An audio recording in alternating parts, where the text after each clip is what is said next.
नमस्कार दोस्तों, Nalanda educational channel में आप सभी का स्वागत है। आज के इस वीडियो में हम करंट अफेयर्स से संबंधित जानकारी देंगे जो पार्ट 3 के अंतर्गत होगा। तो शुरू करते हैं। पहला प्रश्न है, मानव बम बनाने वाला दुनिया का सबसे बड़ा आतंकी दस्ता निम्न में कौन है? Al Qaeda, IS Khorasan, Haqqani network, ISI. तो इसका सही उत्तर है हक्कानी नेटवर्क। हक्कानी नेटवर्क एक आतंकी संगठन है। इसे तालिबान की स्पेशल फोर्स के साथ ही पाकिस्तानी सरकारी आतंकी मशीनरी का अहम हिस्सा भी माना जाता है। हक्कानी नेटवर्क का मुखिया सिराजुद्दीन हक्कानी तालिबान के शीर्ष नेताओं में शुमार है और उसे अफगानिस्तान में नई अंतरिम सरकार में गृह मंत्रालय का जिम्मा मिला है। अगला प्रश्न है, हाल ही में वायुसेना के किस विमान ने 9 सितंबर को राजस्थान में पाकिस्तानी सीमा बाड़मेर जालौर के निकट राष्ट्रीय राजमार्ग 925A पर सफलतापूर्वक लैंडिंग किया? तो इसका सही उत्तर है सी 130 जे सुपर हरक्यूलिस परिवहन विमान। इस विमान में रक्षा मंत्री राजनाथ सिंह, सड़क परिवहन एवं राजमार्ग मंत्री Nitin Gadkari, chief of defence staff Bipin Rawat, वायुसेना प्रमुख राकेश कुमार सिंह भदौरिया भी मौजूद रहे। देश के सैन्य इतिहास में यह पहला मौका है जब वायुसेना के विभिन्न विमानों एवं हेलीकॉप्टर ने किसी राष्ट्रीय राजमार्ग पर बनी हवाई पट्टी पर लैंडिंग को सफलतापूर्वक अंजाम दिया। हालांकि इसके पहले 2017 में आगरा लखनऊ एक्सप्रेस वे पर वायुसेना के विमानों ने लैंडिंग की थी, लेकिन वह राष्ट्रीय राजमार्ग नहीं है, वह उत्तर प्रदेश का सरकार का उपक्रम है। अगला प्रश्न है, 15वां ब्रिक्स देशों का सम्मेलन निम्न में कहाँ आयोजित किया गया? तो इसका सही उत्तर है नई दिल्ली, भारत। प्रधानमंत्री नरेंद्र मोदी ने वीडियो कॉन्फ्रेंसिंग के माध्यम से ब्रिक्स शिखर सम्मेलन की अध्यक्षता की। भारत इस साल के लिए इसका अध्यक्ष है। दुनिया के 5 बड़े देशों ब्राजील, रूस, भारत, चीन और दक्षिण अफ्रीका इस संगठन के सदस्य देश हैं। इन देशों के बीच आतंकवाद के खिलाफ एक कार्य योजना तथा कोरोना महामारी पर अहम मुद्दे के संदर्भ में बातचीत हुई। वर्तमान में रूस के राष्ट्रपति व्लादिमीर पुतिन, चीन के राष्ट्रपति शी जिनपिंग, ब्राजील के राष्ट्रपति जेयर बोल्सोनारो और दक्षिण अफ्रीका के राष्ट्रपति साइरल रामाफोसा हैं। अगला प्रश्न है, नेशनल इंस्टीट्यूशनल रैंकिंग फ्रेमवर्क की इंडिया रैंकिंग 2021 में किस प्रौद्योगिकी संस्थान को प्रथम स्थान प्राप्त हुआ? तो इसका सही उत्तर है आईआईटी मद्रास। यह संस्थान ओवरऑल कैटेगरी में शीर्ष पर है, जबकि दूसरे स्थान पर Indian institute of science Bengaluru, तीसरे स्थान पर आईआईटी बॉम्बे, चौथे स्थान पर आईआईटी दिल्ली तथा 5वें स्थान पर आईआईटी कानपुर है। पहली बार इसमें रिसर्च की कैटेगरी शामिल की गई है, जिसमें आईआईएससी बेंगलुरु पहले स्थान पर है, दूसरे स्थान पर मद्रास, तीसरे स्थान पर मुंबई, चौथे स्थान पर दिल्ली और 5वें स्थान पर कानपुर आईआईटी है। मेडिकल रैंकिंग में अखिल भारतीय आयुर्विज्ञान संस्थान एम्स दिल्ली प्रथम स्थान पर है। मैनेजमेंट में भारतीय प्रबंध संस्थान आईआईएम अहमदाबाद प्रथम स्थान पर है। फार्मेसी में जामिया हमदर्द दिल्ली प्रथम स्थान पर है। विधि में national law school of India university Karnataka पहले स्थान पर है। अगला प्रश्न है, जियो मिल्खा सिंह किस खेल से संबंधित हैं? तो इसका सही उत्तर है भारतीय गोल्फर। स्टार भारतीय गोल्फर जियो मिल्खा सिंह को खेल में उनकी शानदार उपलब्धियों के लिए 10 साल का प्रतिष्ठित दुबई गोल्डन वीजा हासिल करने वाले दुनिया के पहले पेशेवर गोल्फर बने। हालांकि इस साल के सर्वश्रेष्ठ गोल्फर कैलिफोर्निया के 29 वर्षीय पैट्रिक कैंटले को चुना गया, जिन्होंने इस सत्र में 4 खिताब जीते हैं। सर्वश्रेष्ठ प्रदर्शन के लिए उन्हें जैक निकोलस पुरस्कार मिला। अगला प्रश्न है, दुनिया का सबसे बड़ा सुरंग निम्न में कौन सा है? तो इसका सही उत्तर है अटल सुरंग या रोहतांग सुरंग। इसके दोनों छोर पर पर्यटन स्थल बनाए जाएंगे। हाल ही में हिमाचल प्रदेश सरकार ने इसे पर्यटन स्थल के रूप में विकसित करने का निर्णय लिया है। यह सुरंग मनाली लेह राजमार्ग पर रोहतांग दर्रे के नीचे बनी है, जो लेह को मनाली से जोड़ती है।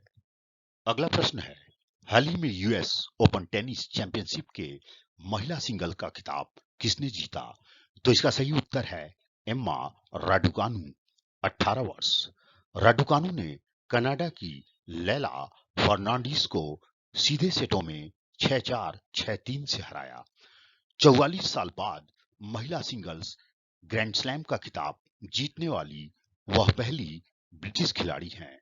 इससे पहले ब्रिटेन के लिए वर्जीनिया वेट ने 1977 में विंबलडन खिताब जीता था।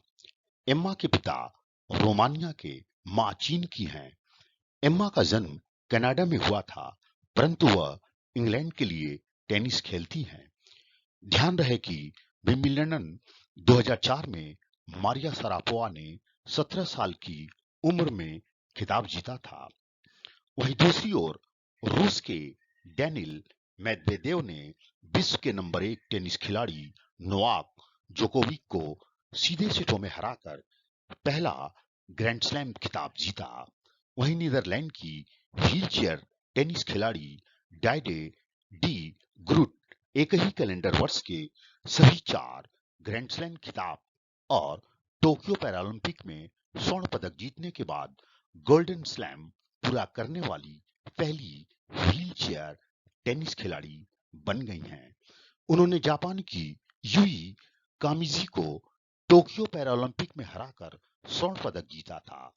अब यूएस ओपन के फाइनल में भी कामजी को 6-3, 6-2 से हराया।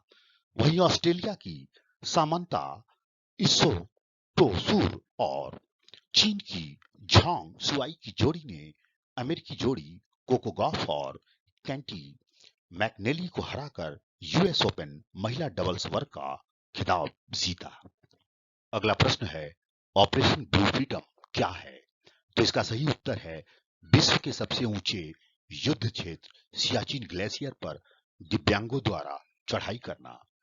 सेना की नौपैरा रेजिमेंट के कमांडो रहे मेजर, जो सेवानिवृत्त हैं, विवेक जैकब के नेतृत्व में दिव्यांगों ने सियाचिन में कुमार पोस्ट तक 60 किलोमीटर और 15,632 फीट की ऊंचाई पर चढ़कर विश्व रिकॉर्ड कायम किया है। अगला प्रश्न है, पहली बार गर्भवती व प्रसूता महिलाओं की स्वास्थ्य देखभाल और पोषण हेतु चलाई जा रही प्रधानमंत्री मातृ वंदना योजना के तहत रिकॉर्ड पंजीकरण किस राज्य में हुआ? तो इसका सही उत्तर है उत्तर प्रदेश। इस विशेष अभियान में 99,329 महिलाओं ने भागीदारी निभाई। इसमें मेरठ पहले स्थान पर रहा, जबकि अयोध्या दूसरे और लखनऊ मंडल तीसरे स्थान पर रहा।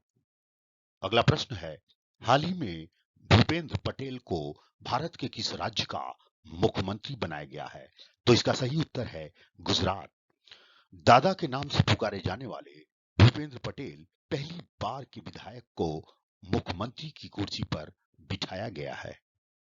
अगला प्रश्न है, वर्तमान में भारत कुल कितना फीसद खाद्य तेलों का आयात करता है?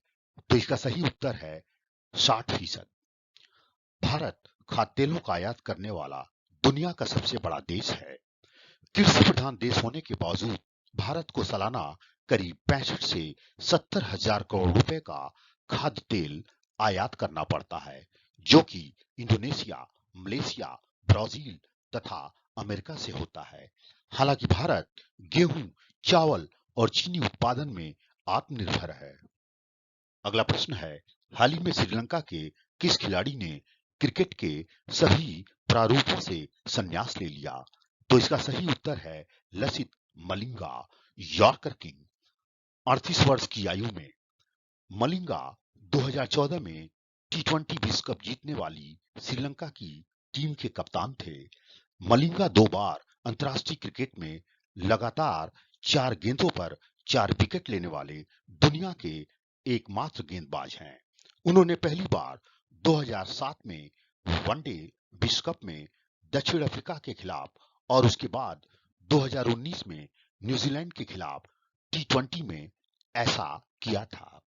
वनडे अंतर्राष्ट्रीय क्रिकेट में 3 हैट्रिक लेने वाले दुनिया के एकमात्र गेंदबाज हैं। वह टी20 अंतर्राष्ट्रीय क्रिकेट में 100 विकेट लेने वाले दुनिया के पहले गेंदबाज हैं। मलिंगा आईपीएल में सर्वाधिक विकेट लेने वाले गेंदबाज हैं। उनके नाम 122 मैचों में 170 विकेट है। उनका सर्वश्रेष्ठ प्रदर्शन 13 रन देकर 5 विकेट है। अगला प्रश्न है, उत्तर प्रदेश के किस शहर में राजा महेंद्र प्रताप सिंह राज्य विश्वविद्यालय का शिलान्यास किया गया? तो इसका सही उत्तर है अलीगढ़। ताला उद्योग से प्रसिद्ध इस जिले में प्रधानमंत्री नरेंद्र मोदी ने इस विश्वविद्यालय का शिलान्यास किया तथा इसके साथ ही प्रधानमंत्री ने डिफेंस कॉरिडोर हथियारों की फैक्ट्री की आधारशिला रखी। डिफेंस कॉरिडोर हेतु राज्य के 6 जिलों को चयनित किया गया है। सबसे पहले अलीगढ़ में काम शुरू हुआ है। इसके अलावा आगरा, झांसी, चित्रकूट, कानपुर व लखनऊ है। राजा महेंद्र सिंह ने देश की आजादी में अहम भूमिका निभाई थी। अगला प्रश्न है, वर्तमान में देश का विदेशी मुद्रा भंडार कुल कितना है? तो इसका सही उत्तर है 642.453 अरब डॉलर। भारत का विदेशी मुद्रा भंडार 3 सितंबर 2021 को समाप्त सप्ताह में 8.895 अरब डॉलर बढ़कर 642.453 अरब डॉलर के रिकॉर्ड स्तर पर पहुंच गया है। इस वृद्धि का मुख्य कारण विशेष आहरण अधिकार एसडीआर होल्डिंग्स में वृद्धि होना है। अंतर्राष्ट्रीय मुद्रा कोष आईएमएफ ने भारत को 12.57 अरब डॉलर एसडीआर का आवंटन किया था। ध्यान रहे, कागजी सोना यानी कि पेपर गोल्ड का दूसरा नाम एसडीआर स्पेशल ड्रॉइंग राइट है। अगला प्रश्न है, भारत के कुल समुद्री व्यापार का 55% कारोबार निम्न में किस रास्ते होता है? तो इसका सही उत्तर है दक्षिण चीन सागर के रास्ते। नए समुद्री कानून की आड़ में चीन भारत के आर्थिक हितों को प्रभावित करने का प्रयास करेगा। इससे जापान, दक्षिण कोरिया और आसियान के कई देशों के साथ व्यापार में भारत के लिए बाधाएं खड़ी हो सकती हैं। चीन ने हाल ही में दक्षिणी चीन सागर और पूर्वी चीन सागर पर अपने समुद्री कानून लागू कर दिए हैं। इस नए समुद्री कानून के मुताबिक अब चीन की समुद्री सीमा से गुजरने वाले सभी समुद्री जहाजों को चीनी अधिकारियों को तमाम तरह की जानकारियां देनी होगी। अगर किसी विदेशी समुद्री जहाज ने चीन द्वारा मांगी गई जानकारी नहीं दी तो उसके खिलाफ कार्रवाई के लिए चीन स्वतंत्र होगा। इसके साथ ही आज का ये करंट अफेयर्स यहीं पर समाप्त होता है। अगर आपको ये वीडियो पसंद आया हो तो इसे लाइक कर दें तथा चैनल को सब्सक्राइब कर दें। धन्यवाद।